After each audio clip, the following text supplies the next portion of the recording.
ꯁꯦ ꯑꯩꯈꯣꯏꯅ then ꯑꯩꯈꯣꯏꯅ ꯉꯁꯤ ꯑꯃꯨꯛ ꯅꯩꯅꯒꯗꯣꯏꯁꯤꯅꯕꯨ ꯑꯅꯧꯕ ꯊꯤꯑꯣꯔꯤ ꯑꯃꯃꯨꯛ ꯂꯥꯛꯑꯦꯀꯣ ꯍꯥꯏꯔꯤꯕ ꯑꯅꯧꯕ ꯊꯤꯑꯣꯔꯤꯁꯤꯅꯕꯨ ꯕ꯭ꯂꯨꯝꯅ ꯄꯤꯔꯝꯕ ꯃꯥꯒꯤ ꯇꯦꯛꯁꯣꯅꯣꯃꯤꯒꯤ ꯃꯇꯥꯡꯗꯅꯦ ꯕ꯭ꯂꯨꯝꯁ ꯇꯦꯛꯁꯣꯅꯣꯃꯤ ꯍꯥꯏꯔꯒ ꯈꯪꯅꯩ ꯌꯥꯝꯅ ꯃꯃꯤꯡ ꯂꯩꯕ ꯌꯥꯝꯅ ꯃꯔꯨꯑꯣꯏꯕ ꯑꯃꯗꯤ ꯑꯦꯛꯖꯥꯝꯒꯤ ꯑꯣꯏꯅꯁꯨ ꯑꯦꯛꯖꯥꯝꯗ ꯌꯥꯝꯅ ꯍꯪꯒꯟꯕ ꯑꯗꯨꯒꯨꯝꯕ ꯑꯦꯔꯤꯌꯥꯅꯤꯀꯣ ꯃꯁꯦ ꯑꯗꯨꯅ ꯍꯥꯏꯔꯤꯕ ꯕ꯭ꯂꯨꯝꯁꯀꯤ ꯇꯦꯛꯁꯣꯅꯣꯃꯤꯁꯦ ꯃꯁꯤꯗ ꯃꯥꯅ ꯍꯥꯏꯔꯤꯁꯤ there are three domain ꯑꯍꯨꯝ ꯂꯩ ꯁꯤꯅꯤ ꯃꯥ ꯍꯥꯏꯔꯤꯁꯤ domain ꯑꯍꯨꯝꯁꯤ ꯀꯔꯤ ꯀꯔꯤꯅꯣ ꯍꯥꯏ ꯃꯇꯝꯗ ꯑꯍꯥꯟꯕꯗ cognitive domain ꯍꯥꯏꯗꯅ knowledge base ꯇꯧꯕ ꯒ꯭ꯌꯥꯟ ꯂꯧꯁꯤꯡꯗ base ꯇꯧꯕ cognitive domain ꯑꯃ ꯂꯩꯔꯦ ꯑꯅꯤꯁꯨꯕꯗꯅꯕꯨ affective domain ꯍꯥꯏꯗꯅ emotion base ꯇꯧꯕ ꯑꯗꯨꯒꯨꯝꯕ domain ꯑꯃꯃꯨꯛ ꯂꯩꯔꯦ ꯑꯗꯨꯒ ꯑꯍꯨꯝꯁꯨꯕꯗꯅ psychomotor domain ꯍꯥꯏꯕ action base ꯇꯧꯕ ꯑꯩꯈꯣꯏꯒꯤ ꯈꯨꯠ ꯁꯥ ꯑꯩꯈꯣꯏꯒꯤ body parts ꯃꯁꯤꯗ base ꯇꯧꯕ domain ꯑꯃꯒ ꯂꯩꯔꯦ ꯍꯥꯏꯔꯤꯕ domain ꯑꯍꯨꯝꯁꯦ ꯃꯁꯤ ꯑꯃꯃꯝꯇ ꯑꯩꯈꯣꯏꯅ ꯅꯩꯅꯔꯛꯀꯗꯣꯏꯅꯦꯕ ꯑꯗꯨꯅ ꯑꯍꯥꯟꯕ ꯃꯥꯒꯤ ꯁꯤꯗ ꯄꯤꯔꯤꯕ cognitive domain or knowledge based domain ꯍꯥꯏꯕꯁꯦ ꯃꯁꯤ ꯍꯥꯟꯅ ꯑꯩꯈꯣꯏ ꯅꯩꯅꯁꯤ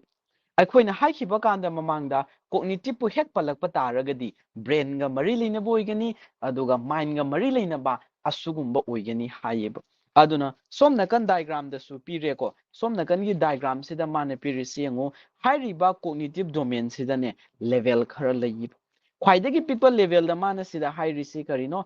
remember ꯍꯥꯏꯕ ꯈ꯭ꯋꯥꯏꯗꯒꯤ ꯄꯤꯛꯄ ꯂꯦꯚꯦꯜ ꯑꯃ ꯂꯩꯔꯦ ꯁꯤꯗꯒꯤ ꯁꯨꯝ ꯂꯦꯚꯦꯜꯁꯤ ꯃꯊꯛꯇ ꯀꯥꯈꯠꯂꯤꯕ ꯃꯇꯤꯛ ꯍꯦꯟꯅ ꯑꯦꯗꯚꯥꯟꯁ ꯑꯣꯏꯁꯜꯂꯛꯄ ꯍꯦꯟꯅ ꯃꯔꯨ ꯑꯣꯏꯁꯜꯂꯛꯄ ꯕ꯭ꯔꯦꯟ ꯌꯥꯝꯅ ꯁꯤꯖꯤꯟꯅꯔꯛꯀꯗꯧꯕ ꯍꯥꯏ ꯂꯦꯚꯦꯜꯒꯤ ꯑꯣꯏꯕ ꯑꯗꯨꯒꯨꯝꯕ ꯂꯦꯚꯦꯜꯁꯤ ꯑꯣꯏꯔꯛꯀꯅꯦꯕ ꯃꯊꯛꯇ ꯀꯥꯈꯠꯂꯒ ꯃꯈꯥꯗꯅꯕꯨ ꯏꯆꯝ ꯆꯝꯕ ꯂꯦꯚꯦꯜ ꯑꯣꯏ ꯑꯗꯨꯅ ꯍꯥꯏꯔꯤꯕ ꯂꯦꯚꯦꯜꯁꯤꯡꯁꯦ ꯑꯃꯃꯝꯇ ꯀꯔꯤ ꯀꯔꯤꯅꯣ ꯍꯥꯏꯕꯗꯣ ꯃꯗꯨ ꯑꯩꯈꯣꯏꯅ ꯌꯦꯡꯕ ꯑꯃ ꯆꯪꯉꯤ ꯅꯩꯅꯕ ꯑꯃ ꯆꯪꯉꯤ ꯑꯗꯨꯅ ꯌꯦꯡꯉꯁꯤ ꯌꯦꯡꯉꯣ ꯈ꯭ꯋꯥꯏꯗꯒꯤ ꯅꯦꯝꯕ ꯂꯦꯚꯦꯜ ꯈ꯭ꯋꯥꯏꯗꯒꯤ ꯏꯍꯥꯟ ꯍꯥꯟꯕ ꯂꯦꯚꯦꯜꯁꯤ ꯃꯥꯅ remember ꯍꯥꯏꯌꯦ ꯑꯗꯨꯅ remember ꯍꯥꯏꯕ ꯇꯥꯔꯒꯗꯤ ꯀꯩꯒꯨꯝꯕ ꯑꯃ ꯆꯤꯡꯐꯥ ꯄꯨꯔꯒ ꯀꯩꯒꯨꯝꯕ ꯑꯃ ꯅꯤꯡꯁꯤꯡꯕꯗꯣ ꯃꯗꯨ remember ꯀꯧꯋꯦ ꯑꯗꯨꯅ ꯃꯁꯤꯗꯗꯤ ꯀꯩꯒꯨꯝꯕ ꯑꯃ ꯍꯦꯛꯇ ꯆꯤꯡꯐꯥ ꯄꯨꯕ memory level ꯂꯩꯅ ꯑꯩꯈꯣꯏꯅ ꯅꯩꯅꯈꯤꯗ꯭ꯔꯥ ꯑꯃ ꯑꯗꯨꯒ ꯃꯥꯟꯅꯩꯀꯣ ꯑꯗꯨꯅ remember ꯍꯥꯏꯔꯤꯁꯤ ꯑꯇꯩ ꯀꯩꯝꯇ ꯅꯠꯇꯦ ꯃꯁꯤ recognize and recall facts ꯍꯥꯏ ꯑꯩꯈꯣꯏꯅ ꯆꯤꯡꯐꯥ ꯄꯨꯈ꯭ꯔꯕ ꯑꯩꯈꯣꯏꯅ ꯍꯥꯟꯅ ꯈꯪꯈ꯭ꯔꯕ ꯍꯩꯈ꯭ꯔꯕ facts information ꯈꯔ ꯎꯕ ꯀꯥꯟꯗ ꯑꯩꯈꯣꯏꯅ ꯈꯪꯕ ꯉꯝꯕ ꯅꯤꯡꯁꯤꯡꯕ ꯉꯝꯕ ꯃꯗꯨꯕꯨ ꯑꯩꯈꯣꯏꯅ remember levelꯁꯤꯗ ꯆꯤꯡꯉꯤ ꯑꯇꯣꯞꯄꯗ ꯃꯁꯤ retrieving ꯍꯥꯏꯔꯁꯨ ꯌꯥꯏ retrieving ꯍꯥꯏꯕ ꯇꯥꯔꯒꯗꯤ ꯑꯩꯈꯣꯏꯅ retrieving ꯍꯥꯏꯕ ꯇꯥꯔꯒꯗꯤ ꯁꯤꯁꯨ ꯑꯩꯈꯣꯏꯅ ꯍꯥꯟꯅ ꯈꯪꯈ꯭ꯔꯕ ꯄꯣꯠ ꯑꯃ ꯍꯜꯂꯒ ꯃꯥꯏꯟꯁꯤꯗ recognize ꯇꯧꯅꯕ ꯅꯤꯡꯁꯤꯡꯅꯕ ꯍꯣꯠꯅꯕꯗꯨꯅꯤ recognize ꯍꯥꯏꯔꯁꯨ recalling ꯍꯥꯏꯔꯁꯨ ꯏꯃꯥꯟ ꯃꯥꯟꯅꯕ ꯄꯣꯠꯅꯤꯀꯣ ꯍꯥꯏꯔꯤꯕ remember ꯍꯥꯏꯔꯤꯕ domainꯁꯦ ꯁꯤꯒꯤ levelꯁꯦ ꯃꯁꯤꯒ ꯃꯔꯤ ꯂꯩꯅꯕ ꯁꯝ ꯋꯥꯍꯩ ꯈꯔ ꯍꯥꯏꯕ ꯇꯥꯔꯒꯗꯤ listꯀ ꯍꯥꯏꯕ list ꯍꯥꯏꯕ ꯇꯥꯔꯒꯗꯤ ꯀꯩꯒꯨꯝꯕ ꯑꯃ list ꯑꯣꯏꯅ ꯃꯊꯪ ꯃꯅꯥꯎ ꯅꯥꯏꯅ ꯏꯊꯣꯛꯎꯒ ꯍꯥꯏꯕ recite ꯈꯔ ꯍꯥꯏꯕ outline haiba define haiba sigi concept makhaise masi karino haira kanda masi remember haiba level sida lakani yare ko aduna ahan bada khwaidagi nemba level ni remember hairisi kaigumba ma chimpha puba ngamba aikhoina chimpha pu khrabadu ningsingba gumba masi remember da laiba example oina level gra hai level hairagadi maming thonbado madu leveling tawba gra ina hydro aikhoina diagram ma yekpa matamda leveling tawba hairisi atai kemtenate maming ga thonbadune sumaina leveling ga sa masi remember level da lakani yare ko mathang da nabu remember gi mathakta khara mu wangkhatpa magi next level haiba taragadi understanding or comprehension haiba level sineba adum sigi meaning sina taksai understanding haiba taragadi kaigumba ma aikhoina gyan tanaba hotnaba loshanba ngamnaba hotnaba madubu understanding level kawe sidadi chimpha pubado madune yadre chimpha puriba poto karino haidana khangba ma darkar oire madubuni masida understanding or comprehension hairibase aduna sida example khara piba taragadi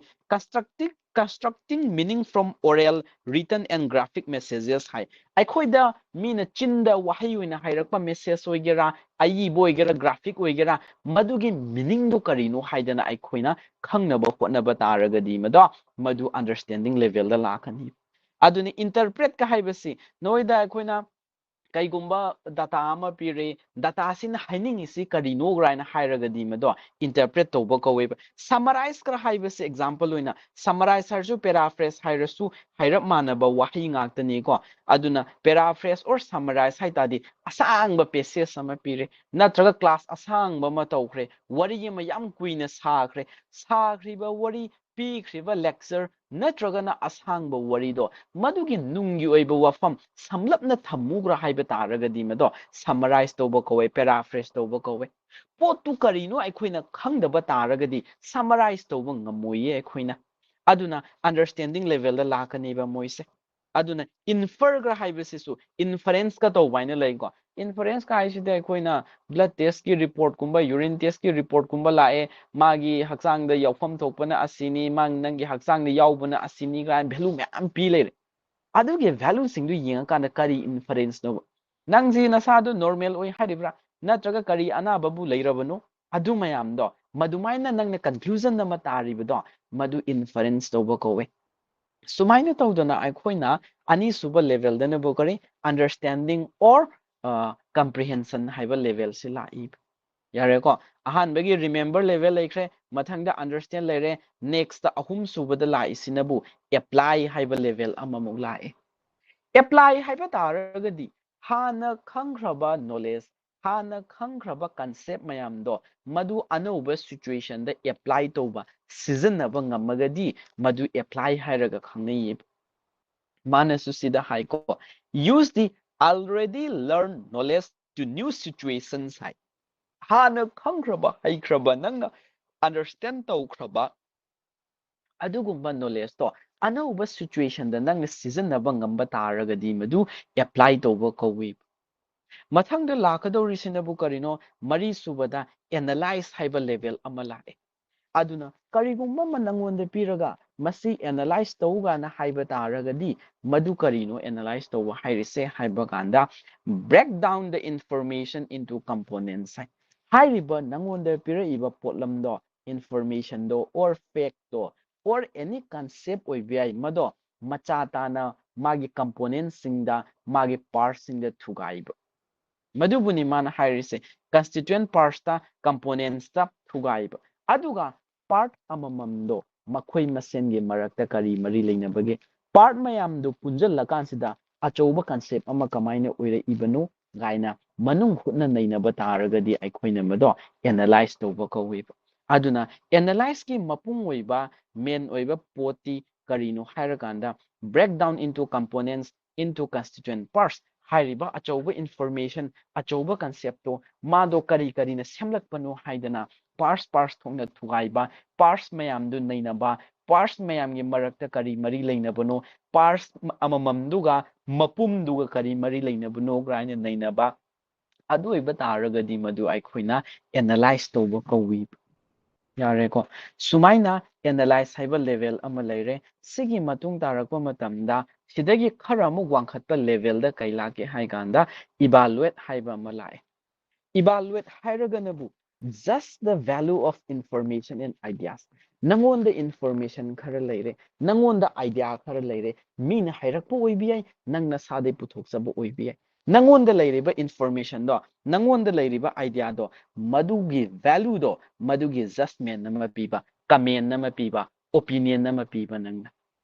hairiba idea se yamna phajaba idea ni anoba idea ni mina khangnadriba idea ni bo haigera natraga sidi icham chamba du mayamna khangnadana leiraba idea ni masi ka hena inong noba idea natte bo haigera natraga sigi problem sidi yareda masi maru oiba natte masi aikoina ignore tawkhrasu yai bo haigera sumaina tawdana aikoida leiriba uriba information amadi idea do mage value ama nangna lep nangna opinion nama piba comment nama piraba adoi taragadi mado evaluate toba kowe aduna evaluate lakado risi kaino haimatamda making judgment based on criteria nangna maduge comment nama pigadoriba nangna opinion pi nang hita pangpi pisan ba yaba nati aduge comment do based on certain criteria based on certain standards ki matungina nangna pigadobani aduna ꯍꯥꯏꯔꯤꯕꯁꯤꯒꯤ evaluate haiba level sida sijanaba wahi haitaragadi defend toba bu oiro just toba oiro grading ama piba bu oiro support toba bu oiro nangna atopa mi ama support torise nangi opinion gi matungina madu afwa potnena support torine why karigi support torino justment ama laigadobani justification laigadobani nangna sagi opinion comment pigadobani maduna kai koba evaluate kowe yare ko finally sigi makha tarakpada khwaidagi wangba level da kai kawi create or synthesis hai create or synthesis haiba taragadi nangna hanadagi haudana nangna khangdana lairaba information khangdana lairaba gyan lawsing knowledge mayam do madu punsallaga something new pattern ama something karigumba anoba pot ama semba taragadi mado create or synthesis hairaba level sida changani aduna reorganizing the elements into a new pattern or structure hai anova pattern ama semba anova structure ama semba kaigumba anova ma puthorakpa taragadi mado create natragana synthesis hai hairiba sigi level siga chanaba wahi hadi design to kaino manangna design tawro hairagadi anova pot ama uiduini formulate tawro haitadi formula ama semo hairaba or will hairaba invent kra hairaba compose generate ka hairaba wahi se hairab manaba ngakani ko makhoi singse sigi create or synthesis haiba sigi level da challe aduna hairiba si diagram sida aikhoi amuk yengki se yangu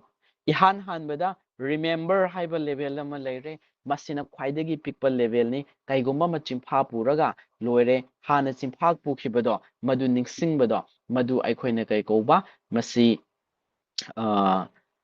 remember haiba level se masi oye yare ko sigi remember sidagi kharamu wangkhatpa level da understand to wain lai masinabu chimpha tang pubadu natre karino poto haidana gyan loshan bangamba khangba ngamba understand tawragadi madu aikhoina understand haiba level sida lai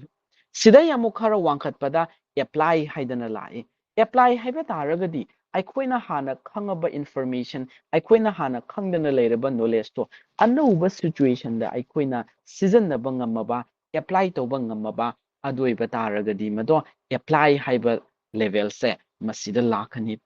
sida yamu wangkhlaga na analyze haibani analyze ta namu aikhoina haikibado achouba concept to or information do magi constituent parts mabu semga leba parts thokna khaidu aga individual parts makhaiga du nainadana parts masen gi marakta kari mari leineina nainaba parts individual mayamduga whole mapumduga kari mari legaina nainaba taragadi madu analyze toba kawi khara manung changshalleba sina aduga mathangdana kari hai evaluate sidanabu nangna sagi comment opinion judgment ama pidobani pangpi pisan be yaba nate phajana nainaraga certain criteria kharagi matungina standards kharagi matungina sina phai phate khara phajaba wali khara chumba wali natraga ayamba phajare khara khaktani mana watli ba segraina nangi opinion comment piragadi mado evaluate kowi aduga aroibadanabu create hairaganabu karigumba anouba khara nauba khara puthokpu oigadauba mado create haira khangni aduna noina khangadabase khwai pikpa level lagi mathak phawbada lairiba sigise order naina khangba darkar oi aduga any example ama pirakpa matamda mado understanding level la evaluate ki level la apply ra madu khangba masu darkar oi yarani ko se ado sigi matangdane aikhoina hana level ahum khaktang tangki khwai nemba level da memory level haidana ama laiki mangondagi khara wangkhatpada understanding level haidana ama laiki aduga khwai wangbadana bo aikhoina reflective level haidana ahum thokna laiki sida piriba level kayano se taruk ne mase sigi level taruk sisu sigi level ahum se masida fit tawshanba yagane haibagi arthadi sigi level tarukse karam level do asigi level ahum sida chanbi yabagi khudam moina hairkanda remember haibasi kari level do oigani ahum sigi matungina sigi understand haibasi sigi ahum sida kari level oigani apply haibasi kari level do oigani evaluate haibasi kari level do oigani sumaina tawdana aikhoina sigi level taruk ni natra magi sidi सिगी level तरुक से level अहुम सिदा करी करी का साना बगे कई का साना नि से अहान बगी रिमेंबर हाइबसिदि मेमोरी लेवल का ओइरनी सिमदि इराय लाइना अखोइना खंगे नत्रा सिगी रिमेंबर हाइबसिदि मेमोरी लेवल का अदुगा रिफ्लेक्टिव लेवल हाइबसिदसु अखोइना हाइखिबदु यामना मनुंग हंजना डीप ओइना इंट्रोस्पेक्ट तौबा नत्रगना अखोइना कैगुंबा अनौबा खरा पुथोकपा ग्राइना हाइखिबने अदुना क्रिएट हाइबसे मसिगे चानैयबसिगे रिफ्लेक्टिव अतोपा मरकिसिदि कई साना si understand ani sima maming bhawo manare adum understand oirani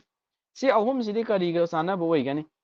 evaluate analyze amadi apply hairiba ahum se masi somna kangi memory understanding amadi reflective ta kaiga sana gan kam baga sana do mange reflective noine ngaktang hairo ne kai sana do ma